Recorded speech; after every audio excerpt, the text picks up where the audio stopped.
So hi everyone. Today we are going to talk about ionization in our online studies, on our online revision. We all understand and remember that every element gains stability. That's can gain stability by either losing or gaining an electron, so that that atom can be stable. For an atom to be stable, all the energy levels must be fully occupied. And we said in our previous class that only the innermost energy level apart from the nuclear, the closest energy level to the nuclear can only accommodate a maximum number of two electrons. And therefore, the proceeding the proceeding energy levels will of course accommodate up to again a maximum of 8 electrons. So sometimes we can ask ourselves, because imagine an atom maybe have electron configuration of 2.2, let me say dot 1.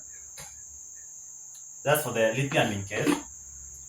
This element here, or this atom here, will struggle to be stable or to gain stability by either adding 8 electrons or rather 7 electrons to its outermost energy level, or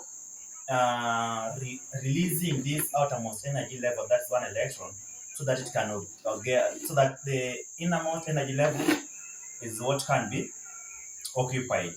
Now, every element or every atom has two options for it to gain stability, whereby an atom can either release, we talk of release an electron, or gain an electron, or gain an electron. But now, this does not happen in a normal case, or does not happen randomly. There are some criteria that an element or that an atom is following or considering before it decides on which method to gain its stability. And I want us to understand these criteria so that at least we can understand ionization. Now, let us take three. In this case here, let us take two elements in case, and I'll take sodium, atomic number 11, and again I'll take another atom of another element, atomic number, let me say 2.7. I think this is yeah, we'll have this. Now, here we have these two elements. Let us see electron configuration of element T, for example. Element T will have atomic electronic configuration of 2.8.1, meaning the first energy level will be fully occupied. Second energy level, because second energy level can also accommodate up to only 8 electrons, it will also be occupied. And therefore, we have the last energy level, the third energy level, with only 1 electron. And remember, this energy level, this outermost energy level, needs 8 for it to be maximum, or for it to be stable. It needs 8 electrons, and meaning it still lacks 7 electrons. Now, I want us to leave at that point. Let us check another element. Let us call it element X. Now, X has electron configuration of 2,8. Because because it is atomic number, all right, number 9, atomic number 9 in that X. So X will have 2 electrons in the innermost energy level, then another 7 electrons in the outermost energy level. Now, let us see this again. Here, the ability of element T to gain electron needs, element T needs a lot of energy to gain an electron than the amount of energy needed to lose this outermost electron in the outermost energy level. Whereas element X needs less energy to bring in a new electron in that outermost energy level as compared to to the amount of energy that is needed to knock out the 7th electron in this energy level. So I want us to see this. Now, the structure of these elements are like this. Let's see. We have, maybe, let us draw that the first energy level in our case, second energy level, and third energy level. Now, first energy level, of course, ignoring the nucleus, will have 2 electrons. They are there. Then the other one, the second energy level will accommodate 8 electrons and they are stable. And now they are also there. Now you realize that only 1 electron is needed. Again, okay, only 1 electron is available. So the outermost energy level, that is the first, second, and the third energy level will only have 1 electron. Now, if the third energy level only have 1 electron, then this element, for it to gain the stability, this atom here will struggle to bring more 7 electrons. I mean, imagine it want to bring more, 7 extra electrons, source extra electrons from somewhere, so that it can gain its stability of 8, so that it can have 8 electrons in its outermost energy level. Now, on the other hand, element X, let's say this is nucleus ignoring, okay, this is the first energy level ignoring the nucleus. Then we have, then here we have, which one? We have 7 electrons here. Count them. That's it, 7. Now, there are 7 electrons. Now, while element T needs, while element T needs to source 7 electrons, element X will only source 1 electron. So that at least that energy level can be fully occupied.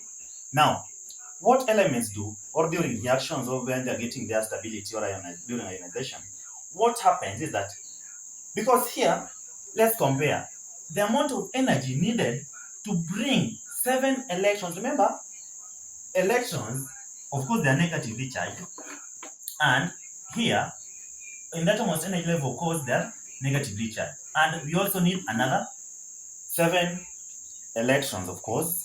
So what will happen? By that force of reaction, we understand the like poles and unlike poles, whereby, of course, like charges, they do repel one another, and therefore 8 electrons, 7 electrons will receive a higher repulsive force as compared to just 1 electron in the case of element X, and therefore element T will only lose this electron instead of gaining 7 electrons. Why? Because there's a lot of ionization energy needed to bring in a new electron in that particular atom as compared to the amount of ionization energy needed to knock out the 1 electron. And therefore, 1 electron will be knocked out in that particular element or in that particular atom.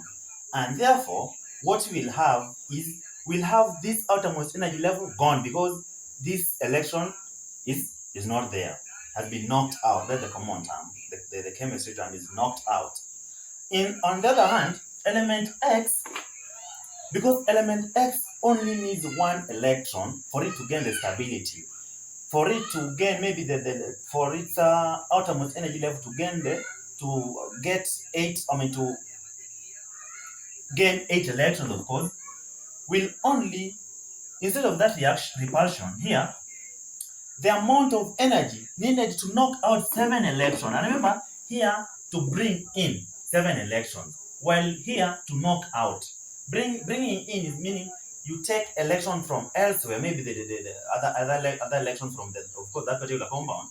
You bring it inside the structure of that particular atom. It will take a lot of energy as compared to only bringing 1 electron. And therefore, in X, less ionization energy will be needed to repel this 1 electron as compared to the amount of energy that will be needed to repel 7 electrons. And therefore, this particular element or atom in that case will lose one electron, and therefore after ionization what we will have here is we will have an electron configuration of 2.8. Initially we had an electron configuration of 2.8.1, but now this one electron which actually is located in the outermost energy level will be knocked out, and therefore we will only remain with an electron configuration of 2.8. On the other hand, because now we are bringing an electron here, initially we have 2.7, meaning the outermost energy level was not fully occupied. But now during ionization we bring in a new electron there, and therefore one electron will be added to 7, and therefore we'll have an electron configuration of 2.7.8 equals to 8. I want us to know this. While element T in this case loses an electron, while element X gain an electron, and therefore we'll have an electron configuration of now we call it ionic configuration of that element, of course, is 2.8. On the other side also is 2.8 because T have gained an electron while X have lost an electron. While X just lose that particular electron. So let us see it again here. We may be asked again now to write ionic configuration, or ionic configuration is this one here, and from there we'll be asked again, let me see, to show that ionic, maybe to write ion of that particular element. So when you're told again to write this particular element, ion of that particular element, what we simply do, I want us to see this, we'll have T as that particular element. Let us note this. Even from the periodic table, even if you know the name of that particular element, let us call it natrium, calcium, or calcium, potassium, any element. If you know the name of the element, don't make a mistake of writing the name of that particular element, or writing maybe natrium. For example, you know that is a sodium. Of course, then the Latin name of sodium is natrium. So instead of writing a natrium or an A, if that particular element have been indicated there by a unique letter, what you simply do, write that letter.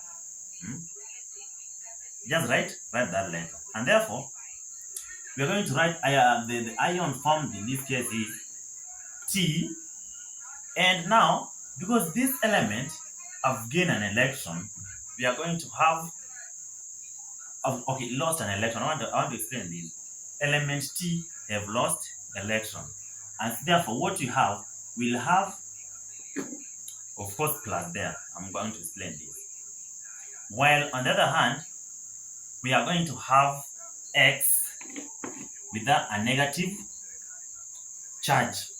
Now, I want us to see.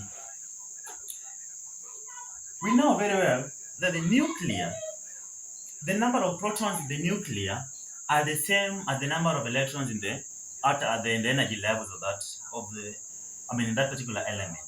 And therefore, we'll realize that the number of protons, because we've lost one electron, let us see here. We've lost one electron in the case of T. T was 2.8.1. And therefore, the total number of electrons here initially before ionization was 11. On the other hand, the number of protons in that particular element again was 11. And now, the fact that this particular element have lost one electron, the number of protons in that nucleus of that particular element or that particular atom will have a net positive charge, or will have a positive charge, because we have the same number. We have 11 protons. Let us take that. Also, we have 11 electrons, and electrons are negatively charged while protons are positively charged. And now, in this case, we've lost one electron. So we have 10, for example, we have 10 electrons with 11 protons. So here, when you take our 11, let me take positive 11, of course, plus negative 11, plus negative 11, what you're going to have is 1. And this is indicated by the number of charge, which is a positive. Suppose maybe we lost 2 electrons, then we left the number of 2 electrons there. We call them valences, you're going to read there. Same case here. We have initially electron configuration was 277, right? So it was 287, 2,8,7, and therefore we've gained one particular electron. And remember, electrons are negatively charged, and therefore the total number of protons, we believe and we know anyway that the number of protons and electrons are the same in any atom. They are the same in any atom. Of course, you have isotopes, but isotopes we are going to talk this later. But isotopes, the varying number is same atomic. The varying number is of course, we are going to talk about this later. But what we know is that the protons and the neutrons are the same. No, the protons and the electrons are the same in any atom. Well, isotopes, they have different number of neutrons, of course. But now let's see, that's not what we're discussing today. Now, let's see. Here, this element, it was element X. Element X, since element X have gained 1 electron, the number of protons was, 17. The number of protons was, 17. Then the number of electrons were also 17, that is. But now, the fact that the number of electrons have been added there will have a net negative charge of 1 electron. That is positive 11, of course, of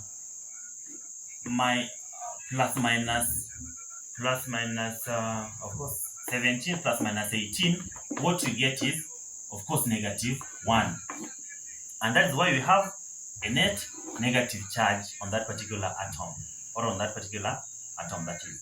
What I want us to know is that when we gain an electron, that particular element forms ion when we gain electron, then that particular atom forms an ionic with the net negative.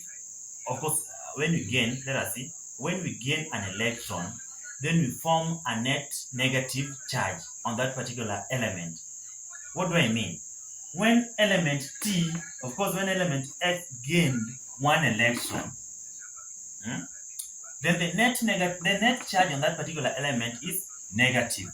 Well, when we lose an electron, we'll have excess protons, and protons are positively charged, and therefore we'll have a net positive charge.